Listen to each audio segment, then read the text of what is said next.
ज्योतिष सदन केंद्र चैनल पर हमारे आप सभी प्रिय दर्शक गणों का बहुत बहुत हार्दिक स्वागत और अभिनंदन। मेरे प्रिय साथियों, मैं हूं आचार्य पंडित सर्वदानंद शर्मा। मेरी ओर से भी आप सभी को बहुत बहुत प्यार भरा नमस्कार। तो साथियों, आज की चर्चा का विषय है मासिक राशिफल। जी हाँ, या फिर मंथली राशिफल के हैं, एक ही बात है। और ये मंथली राशिफल है सितंबर 2025 का। और इस सितंबर 2025 के मंथली राशिफल के माध्यम से हम ये जानने की कोशिश करेंगे कि जो आप हमारे मकर लगन राशि के जातक हैं, जिनका कि कैप्रिकॉर्न असेंडेंट बनता है, उनके जीवन में इस सितंबर 2025 में किस प्रकार के रिजल्ट्स मिलने जा रहे हैं, किस प्रकार के शुभ रिजल्ट्स होंगे या फिर अशुभ होंगे। और आप जानते हैं कि जब भी राशिफल की चर्चा होती है, अंत में हम आपको कुछ छोटे छोटे सरल, आसान, अचूक उपाय जरूर देते हैं। वो इसलिए दिया करते हैं कि जो अशुभ ग्रह हैं उनके अशुभ प्रभाव को कम करने के लिए या समाप्त करने के लिए, और अशुभ ग्रहों को शांत करने के लिए। और यही कारण है, और कोई दूसरा कारण नहीं है कि जो हम आपको राशिफल की चर्चा करने से पहले जो ग्रहों की स्थिति से अवगत कराते हैं, सिर्फ इसीलिए कराते हैं ताकि हमारे सभी 12 लगन राशियों के जातकों को इस बात का पता लग जाए कि इस महीने कौन सा ग्रह उनको अच्छे परिणाम देने जा रहा है और कौन सा अशुभ। कम से कम जब आपको इतना पता लग जाएगा कि कौन सा ग्रह मुझे अशुभ परिणाम दे रहा है या दे सकता है, तो जो हमारे बताए गए उपाय हैं उनको आप पूरी श्रद्धा और निष्ठा से करेंगे। और निष्ठा और श्रद्धा से करे गए उपायों का निश्चित रूप से सकारात्मक परिणाम आपके जीवन में आपको मिलेगा। कहने का भाव है कि पूरा महीना आपका सुकून और शांति से निकल पाएगा। तो साथियों, आइए, आप मकर लगन राशि के जातकों की चर्चा, जैसे कि मैंने कहा कि चल रही है ये, तो आप सबसे पहले हम ग्रहों की स्थिति से आपको अवगत करा देते हैं। सितंबर 2025 में जो रहने वाली है, ठीक हमारे पीछे स्क्रीन पर चार्ट डिस्प्ले हो रहा है, उसमें चार्ट में ग्रहों की स्थिति को हमने बहुत ही स्पष्ट रूप से दर्शाया है। कौन सा ग्रह किस राशि में, किस ग्रह के साथ, किस हाउस में बना हुआ है या फिर अकेला बना हुआ है। इनमें से ही 4 ग्रह ऐसे भी होंगे कि जो अपना राशि परिवर्तन करेंगे, जैसे कि सूर्य हैं, जैसे कि बुध हैं, जैसे कि शुक्र हैं, जैसे कि मंगल हैं। 4 ग्रह अपना राशि परिवर्तन भी करेंगे, उसके विषय में भी बताएंगे कब करेंगे। क्योंकि बात यह है कि जब कोई भी ग्रह अपना राशि परिवर्तन करता है साथियों, उसके राशि परिवर्तन करने के साथ उसके जो रिजल्ट्स हैं वो भी बदल जाते हैं। ये है एक बहुत महत्वपूर्ण घटनाक्रम, राशि जब परिवर्तन करता है ग्रह अपना। तो साथियों, ये सारी चर्चा आइए हम आपको बहुत संक्षेप में करने जा रहे हैं, उसके बाद आपके राशिफल की चर्चा करेंगे। और जैसा कि आप जानते हैं, कुछ चुनिंदा पॉइंट्स पे ही हम डिस्कशन करते हैं आपके साथ, और ये बड़े महत्वपूर्ण पॉइंट्स हैं, जैसे कि आपका करियर, आपका प्रोफेशन, आपका वर्क प्लेस, उसको लेकर के हालात कैसे रहने वाले हैं मकर लगन राशि के जातकों के जीवन में सितंबर 2025 में। दूसरा पॉइंट आता है कि धन का आगमन किस रूप में रहेगा, धन की स्थिति कैसी रहेगी, धन का संचय कर पाएंगे कि नहीं कर पाएंगे, सुख सुविधाओं का कितना सुख ले पाएंगे, आनंद या नहीं। और इसके अतिरिक्त अगर प्रेम संबंधों में हैं कहीं आप, तो प्रेम संबंधों के हालात आपके जीवन में कैसे चलेंगे। वैवाहिक संबंधों की भी बात होगी, अगर आप विवाहित हैं तो, कि वैवाहिक संबंध कैसे रहने वाले हैं आपके जीवन में इस माह। पारिवारिक संबंधों पर भी बात करेंगे, और उसके बाद करेंगे शिक्षा पर। जो स्टूडेंट्स हैं, छात्र हैं, पढ़ाई कर रहे हैं, उनको लेकर के पढ़ाई के हालात उनके और रिजल्ट्स को लेकर के कैसे रहने वाले हैं। संतान के द्वारा माता पिता को किस प्रकार के परिणामों की प्राप्ति का योग रहेगा। और अंत में बात होगी आपके स्वास्थ्य को लेकर, क्योंकि जीवन में अगर स्वास्थ्य आपके पास है तो आप बहुत कुछ अपने जीवन में अचीव कर सकते हैं। अगर स्वास्थ्य में कमी है तो व्यक्ति चाह करके भी वो चीज़ें नहीं कर पाता है अपने जीवन में जो करने की इच्छा रखता है। तो इसलिए स्वास्थ्य पर भी बात करेंगे, और उसके अंत में देंगे आपको छोटे छोटे सरल आसान उपाय। तो आइए साथियों, सबसे पहले बात कर लेते हैं आपके ग्रह गोचर की स्थिति को लेकर। तो जहाँ पर चार्ट में 5 नंबर लिखा है, ये सिंह राशि है सूर्य की, और ये अष्टम भाव है, 8th हाउस। यहाँ पर सूर्य, बुध और केतु की युति बनी हुई है, 3 ग्रहों का एक साथ संबंध बना हुआ है। सूर्य तो ये अपने घर में ही बैठे हैं, अपनी राशि में ही बैठे हैं, सिंह राशि में। और बुध जो हैं वो अपनी मित्र राशि में बैठे हैं, क्योंकि सूर्य को बुध अपना मित्र मानते हैं। और यहाँ पर बुध आदित्य राजयोग का भी निर्माण हो रहा है। लेकिन दूसरी ओर केतु भी बने हुए हैं, जो कि सूर्य और केतु की आपस में बड़ी शत्रुता है। तो केतु अपनी शत्रु राशि सिंह में बने हुए हैं यहाँ सूर्य और बुध के साथ। लेकिन बुध जो हैं 1 तारीख से लेकर 15 सितंबर तक रहेंगे और 15 सितंबर को यह करेंगे अपना राशि परिवर्तन। और जब ये अपनी मित्र राशि सिंह से निकलेंगे तो कहाँ जाएंगे? अगले घर में जाएंगे, अगली राशि जहाँ 6 नंबर लिखा है। और ये 6 नंबर कन्या राशि है, ये बुध की अपनी स्वयं की राशि है, बुध इसके स्वयं के लॉर्ड है। तो बुध यहाँ से अपने मित्र के घर से निकल करके मार्गी और अस्त अवस्था में, अस्त क्यों है? क्योंकि सूर्य के साथ है, तो मार्गी और अस्त अवस्था में यहाँ से निकल करके ये कन्या राशि में प्रवेश करेंगे। अब जब ये कन्या राशि में प्रवेश करेंगे तो कन्या राशि में प्रवेश जब इनका होगा मार्गी और अस्त अवस्था में, तो ये पूरे माह तक यहाँ बने रहेंगे। लेकिन 30 सितंबर को, महीने की आखिरी तारीख को जाकर के ये पश्चिम में उदय होंगे। और ठीक जिस दिन बुध जाएंगे 15 सितंबर को अपनी स्वयं की राशि कन्या में, नवम भाव में, उससे अगले दिन, ठीक उससे अगले दिन सूर्य भी अपना राशि परिवर्तन करते हुए वहां से निकल करके कन्या राशि में प्रवेश करेंगे। और फिर वहां पर सूर्य बुध का साथ बनेगा माह के अंत तक। बात करते हैं केतु की। केतु जो है पूरे महीने अष्टम भाव में अपनी शत्रु राशि सिंह में, जहां पर आप उनको बैठे हुए देख रहे हैं, वहीं पर बने रहेंगे पूरे माह। बात आगे करते हैं मंगल की। मंगल जो है अभी जहां पर आप उनको बैठे हुए देख रहे हैं नवम भाव में कन्या राशि में, जहां 6 नंबर है, हालांकि ये माह के आरंभ से बने हुए हैं और ये 13 सितंबर तक रहेंगे यहाँ मार्गी और उदित अवस्था में। अब जब ये मार्गी और उदित अवस्था में 13 सितंबर तक रहेंगे, लेकिन 13 सितंबर तक इसलिए कह रहे हैं कि 13 सितंबर को ये अपना राशि परिवर्तन कर जाएंगे। कहने का भाव ये है कि बुध जब यहाँ पर आएंगे और सूर्य आएंगे, उनके आने से, दोनों के आने से पहले बुध मंगल यहाँ से निकल चुके होंगे अपना राशि परिवर्तन करते हुए। और ये कहाँ जाएंगे 13 सितंबर को अपना राशि परिवर्तन करते हुए मंगल? मार्गी और उदित अवस्था में अगले घर में, जहाँ 7 नंबर लिखा है, यानी कि तुला राशि। तुला राशि शुक्र की राशि है, वो इनकी सम राशि है, ना मित्र है ना शत्रु है। जबकि कन्या राशि शत्रु राशि है, क्योंकि बुध को मंगल अपना शत्रु मानते हैं। तो अपने शत्रु के घर से निकल करके अपनी सम राशि तुला में मंगल का प्रवेश होगा 13 सितंबर को। और उसके बाद फिर ये माह के अंत तक वहां बने रहेंगे। इसके बाद हम बात करते हैं आपसे शुक्र की, क्योंकि शुक्र जो है यहां पर 1 तारीख से 1 सितंबर से 14 सितंबर तक, जहां पर 4 नंबर लिखा हुआ है, ये कर्क राशि है, कैंसर साइन, यानी कि चंद्रमा की राशि। हालांकि शुक्र की ये शत्रु राशि है, तो शुक्र जो है अपनी शत्रु राशि कर्क में, चंद्रमा की राशि में पूरे माह इसी प्रकार बने रहेंगे। कब तक बने रहेंगे? 14 तारीख तक। लेकिन 14 तारीख को ये भी अपना राशि परिवर्तन करेंगे और 14 तारीख को अपना राशि परिवर्तन करके मार्गी और उदित अवस्था में, ये ध्यान रखने वाली बात है, अच्छी स्थिति है शुक्र की, लेकिन कहां जाएंगे? शत्रु के घर से निकले करके शत्रु के ही घर में इनका प्रवेश होगा, यानी कि सिंह राशि में अष्टम भाव में। और वहां पर फिर क्या होगा? जाकर के केतु वहां पर बैठे हुए हैं जो इनके मित्र हैं, तो केतु और शुक्र का संबंध अष्टम भाव में सिंह राशि में बनेगा। यह शुक्र की स्थिति हुई। अब बृहस्पति की बात कर लेते हैं। बृहस्पति जहां पर 3 नंबर लिखा हुआ है वहां पर बने हुए हैं। हालांकि बृहस्पति स्वयं की स्थिति मजबूत है, मार्गी भी है और उदित भी है, लेकिन छठा भाव है, ये 6th हाउस है, और 3 का मतलब होता है मिथुन राशि, यानी कि बुध की राशि। और बुध जो है, यानी कि बृहस्पति बुध को अपना शत्रु मानते हैं। तो बृहस्पति जो है मार्गी और उदित अवस्था में अपने शत्रु के घर में, शत्रु राशि मिथुन में पूरे माह इसी प्रकार बने रहेंगे 6ठे भाव में। अब आगे बात कर लेते हैं शनि की।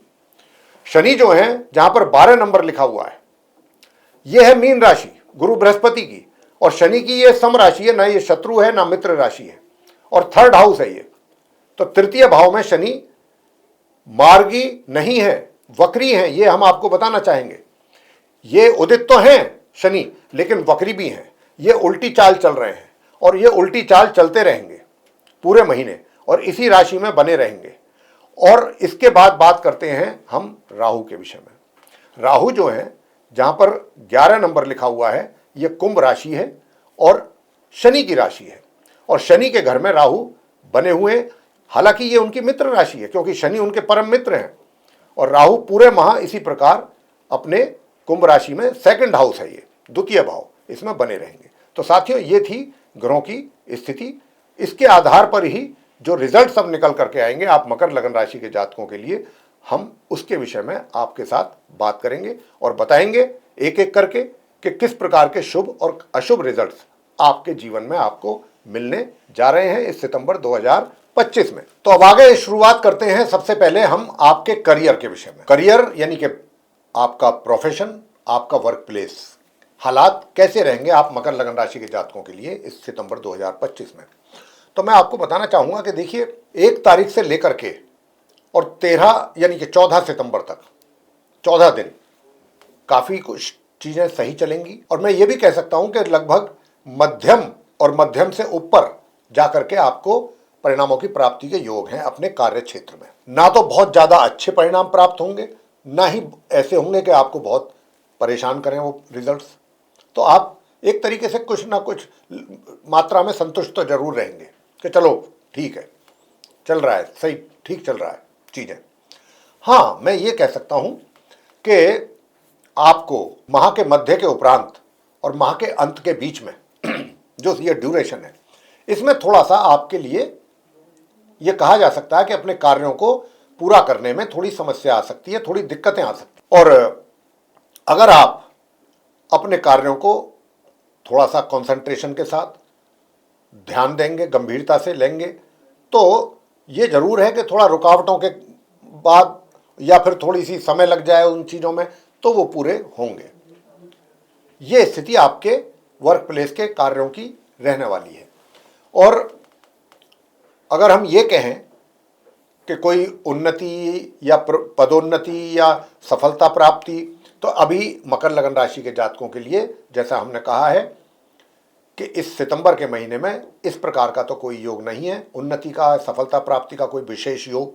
लेकिन हाँ, चीज़ें जैसे मैंने कहा कि माह के मध्य तक मध्यम रिजल्ट्स, यानी कि ना अच्छे ना बुरे, आपको रिजल्ट्स मिलते रहेंगे। और माह मध्य के उपरांत थोड़े से रुकावटों के साथ कार्य पूरे होंगे, थोड़ी बाधाओं के बाद थोड़ी मोटी बाधाएं आती रहेंगी, लेकिन कार्य निकलता रहेगा आपका। बात करते हैं इनकम की। इनकम की स्थिति कैसी रहेगी? तो देखिए, जहां तक आय का प्रश्न है, माह के आरंभ से और माह के मध्य के बीच में थोड़ा सा आय में रुकावट भी रहेगी, कमी भी रहेगी। यानी कि जितनी मात्रा में धन का आगमन आपके हाथों में होना चाहिए उसमें कमी।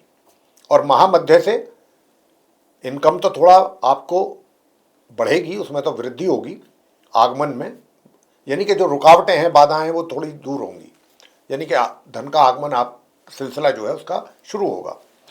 लेकिन साथ ही आपको खर्चों पर भी ध्यान रखना पड़ेगा, खर्चे भी अधिक होंगे, तो ये चीज़ों का आपको ध्यान रखना होगा। और जहाँ तक सेविंग्स का प्रश्न है, देखिए सेविंग्स में क्या होगा आपके साथ, या होने की संभावना है कि आपने पैसा अपना कहीं से प्लानिंग करा करके किसी तरीके से सेव किया या इन्वेस्ट किया, आप खुश हो गए, लेकिन क्या है कि वो कुछ ही समय के बाद कोई ऐसा कारण बन जाएगा कि जिसके कारण वो आपका पैसा एकदम आपको विड्रॉ करना पड़ सकता है। तो जितना आपने मेहनत करके और अपनी प्लानिंग के साथ कुछ पैसा जोड़ा था, या तो उसमें कुछ कमी आ जाएगी या वो सारा ही विड्रॉ करना पड़ जाएगा। तो कुछ इस प्रकार के मतलब खर्च पर आपको कंट्रोल करना है, ये समझ लीजिए बस आप, कि जो भी इनकम आपके हाथों में आ रही है उसमें से आपको सेविंग्स कैसे करनी है, ये अब आपको मैनेज करना है, क्योंकि खर्च का योग बना हुआ है। आगे बात करते हैं सुख सुविधाओं की। सुख सुविधाओं का जहाँ तक प्रश्न है साथियों, मैं आपसे बताना चाहता हूँ कि देखिए, सुख सुविधाओं में कमी तो रहेंगी माह के मध्य तक, लेकिन माह के मध्य से और माह के अंत के बीच में अगर आपको कोई प्रॉपर्टी से संबंधित डील करनी है इस महीने में, तो आप माह के मध्य से माह के अंत के बीच में ही कीजिएगा। वो डील आपके लिए लाभकारी भी रहेगी और सुखों में भी वृद्धि होगी। जब व्यक्ति को उसके मन के मुताबिक, इच्छा के अनुसार प्रॉपर्टी मिलती है, तो निश्चित रूप से सुकून और सुख व्यक्ति महसूस करता है अंदरूनी तौर पे। ऐसे ही कुछ हालात आपके भी यहाँ पर रहने वाले हैं। और मातृपक्ष से भी आपको लाभ होने की पूरी संभावना है। इसके बाद बात करते हैं कि भाई प्रेम संबंधों में अगर आप हैं तो वो हालात कैसे रहेंगे। देखिए, प्रेम संबंधों वाले हालात भी सामान्य तौर पे ही चलेंगे। कोई बहुत ज़्यादा उसमें प्रगति या बहुत ज़्यादा मजबूती या कोई बहुत ज़्यादा आप एंजॉय कर पाएँ मकर लगन राशि के जातक अपने प्रेम संबंधों को लेकर के, तो ऐसे हालात ग्रहों के अनुसार दिखाई नहीं देते। बहुत परिस्थितियां सामान्य ही रहेंगी लव अफेयर्स को लेके। विवाह का योग तो नहीं है साथियों। बात कर लेते हैं वैवाहिक जीवन की। वैवाहिक जीवन की अगर मैं कहूं तो देखिए, पहली बात तो यह है कि माह के आरंभ से माह के मध्य तक 14 सितंबर तक आप काफ़ी रोमांटिक मूड में भी रहेंगे, काफ़ी रोमांटिक मूड में रहेंगे, और अपने स्पाउस के साथ भी आपका बहुत अच्छा तालमेल रहेगा। और अगर आप कहीं पार्टनरशिप में किसी के साथ काम कर रहे हैं तो ये जो समय अवधि है ये आपको लाभ दिलाएगी। पार्टनर के साथ भी आपका संबंध अच्छे रहेंगे। चाहे आपका वर्किंग पार्टनर हो, चाहे आपका लाइफ पार्टनर हो। उसके बाद का जो समय है महामध्य के उपरांत का, वो फिर मिला जुला परिणाम आपके सामने आएंगे, वैवाहिक जीवन में भी और working as a working partner भी। पारिवारिक संबंधों की बात कर लेते हैं। पारिवारिक संबंधों का जहां तक प्रश्न है साथियों, देखिए माह के आरंभ से लेकर माह के मध्य तक तो अप्स एंड डाउन रहेंगी रिलेशनशिप में। कभी कुछ नॉर्मल हो जाएंगे, कभी टेंशन हो जाएगी, मतलब ये कभी आपके मुंह से कुछ निकल जाएगा, कुछ ऐसा ही, मतलब वाणी पर कंट्रोल तो रखना ही पड़ेगा। तो उसके कारण भी समस्याएं बनने की काफ़ी संभावना है। तो आपको अपने वाणी पर भी नियंत्रण रखना है ताकि कोई नई समस्या पैदा ना हो जाए परिवार में। लेकिन महामध्य के बाद चीज़ें जो हैं काफ़ी हद तक आपको लगेगा, महसूस होगा कि हाँ चीज़ें कुछ नॉर्मलाइजेशन की ओर जा रही हैं। जो पहले 15 दिन की परिस्थितियां आपके साथ थीं उनमें कमी, नकारात्मक रिजल्ट्स में कमी, ये रहेगा अगला फेज 15 दिन का इस माह का। पारिवारिक संबंधों को लेकर एजुकेशन की बात कर लेते हैं। एजुकेशन में जो नॉर्मल एजुकेशन लेने वाले स्टूडेंट्स हैं, मैं बताना चाहूँगा कि देखिए आपको सामान्य से मध्यम के बीच में परिणाम प्राप्त होंगे, लेकिन ये स्थिति माह के मध्य तक है। माह के मध्य से थोड़ा सा परिश्रम करना ज़्यादा पड़ेगा आपको, तब जाकर के आपको सामान्य परिणाम प्राप्त होंगे। हायर स्टडीज़ वाले स्टूडेंट्स के लिए क्या है, उनके लिए तो बहुत ज़्यादा मेहनत करेंगे, तब खींचतान करके सामान्य परिणामों की प्राप्ति का योग है, वो भी माह के मध्य तक। माह के मध्य से चीज़ें थोड़ी सी ठीक होंगी, माह के मध्य से थोड़ा उसमें सुधार होगा। माह के मध्य तक तो बहुत परेशानी रहने वाली है पढ़ाई को लेकर के और रिजल्ट्स को लेकर। तो आपको यहाँ पर काफ़ी अपनी पढ़ाई पर फोकस भी करना है और गंभीरता भी दिखानी है। उसके बाद महामध्य के उपरांत आपके लिए चीज़ें थोड़ी सी इम्प्रूव होंगी। संतान की भी बात कर लेते हैं। संतान द्वारा भी माता पिता को पूरे माह मैं कह सकता हूँ कि सामान्य से मध्यम के बीच में ही परिणामों की प्राप्ति का योग है। स्वास्थ्य की बात कर लेते हैं। स्वास्थ्य का बहुत ध्यान रखना है साथियों। मकर लगन राशि के जातकों को विशेष रूप से खान पान का ध्यान रखिएगा। पेट से संबंधित व्याधियां आपको ज़्यादा परेशान करेंगी। स्ट्रीट फूड खाने से बचिएगा, अवॉइड करें। बाहर का खाना पीना और ये मिर्च मसाले वाली जो चीज़ें होती हैं, तली भुनी चीज़ें, इनको भी अवॉइड करें। बिल्कुल हल्का फुल्का खाना खाएं, बैलेंस डाइट लेने की कोशिश करें तो बात बन सकती है। अदरवाइज आपको पेट से संबंधित परेशानियां ज़्यादा ही परेशान करेंगी। दूर दराज की यात्राएं अगर आप करेंगे तो वो आपके लिए लाभकारी सिद्ध होंगी, मगर शॉर्ट डिस्टेंस जर्नी जो है वो आपके लिए थोड़ी परेशानी पैदा कर सकती है। और पराक्रम में भी कुछ कमी रहने वाली है। पराक्रम जितना होना चाहिए, मेहनत आपके द्वारा जितनी होनी चाहिए, उसमें कमी। तो साथियों ये मैंने आपको अभी बताया, स्वास्थ्य की बात की मैंने आपसे। अब हम आपके पास आ रहे हैं उपाय लेके। जी हाँ, अब ध्यान से सुनिएगा क्या उपाय आपको करने हैं। सबसे पहला उपाय आपको करना है, प्रत्येक गुरुवार यानी कि बृहस्पतिवार केले के वृक्ष की पूजा करनी है।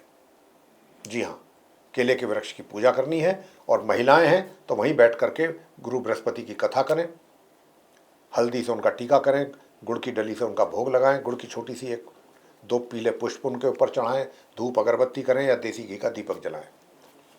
और जो पुरुष हैं वो ओम ब्रह्म बृहस्पतये नमः 108 बार इस मंत्र का जाप करें। और जल चढ़ाना है, चने की दाल, ये इससे पूजा आपको करनी है केले के वृक्ष की। पहला उपाय। दूसरा उपाय है सूर्यदेव को नित्य प्रतिदिन जल प्रदान करना, तांबे के पात्र से स्नान आदि से निवृत्त होकर, और इस मंत्र का जाप करें, ओम ह्रीम ह्रीम सूर्याय नमः। ये हुआ दूसरा उपाय। तीसरा उपाय क्या करें? तीसरा उपाय आपको करना है ओम हूम श्रीम मंगलाय नमः। ओम हूम श्रीम मंगलाय नमः इस मंत्र का 108 बार जाप आपको करना है। ये मंत्र का जाप आपको करना है। और इसके अतिरिक्त कौओं को डेली अगर आप रोटी खिला सकते हैं तो रोटी खिलाएं, और रोटी नहीं खिला सकते हैं, दिक्कतें हैं, कौए नहीं मिलते हैं आजकल, कम मात्रा में हैं, दिखाई नहीं देते हैं, तो आप प्रत्येक शनिवार पीपल के वृक्ष के नीचे जाके सरसों के तेल का दीपक जलाएं, हनुमान जी की पूजा करें नित्य प्रतिदिन। बस यही उपाय हैं, इनको करेंगे तो आपके लिए बहुत अच्छे परिणामों की प्राप्ति होगी। तो साथियों ये था आप मकर लगन राशि के जातकों का मंथली राशिफल सितंबर 2025 का। अगर आपको ये चर्चा हमारी पसंद आई है तो हमारे वीडियो को आप लाइक करें, चैनल को भी सब्सक्राइब करना ना भूलें। अगर अभी तक नहीं किया है तो ज़रूर करें। अधिक से अधिक मात्रा में ये वीडियो दूसरे लोगों के साथ शेयर करें ताकि वे लोग भी इस जानकारी का अच्छा लाभ ले सकें। और अगर आप चाहते हैं कि आने वाले दिनों में जो भी हमारे एस्ट्रोलॉजी से रिलेटेड भिन्न भिन्न विषयों पर वीडियोस बनेंगे, वे एक एक करके सब आप तक पहुंच पाएंगे और आप उनका भी लाभ ले सकेंगे, तो फिर बेल आइकन जरूर दबाएं।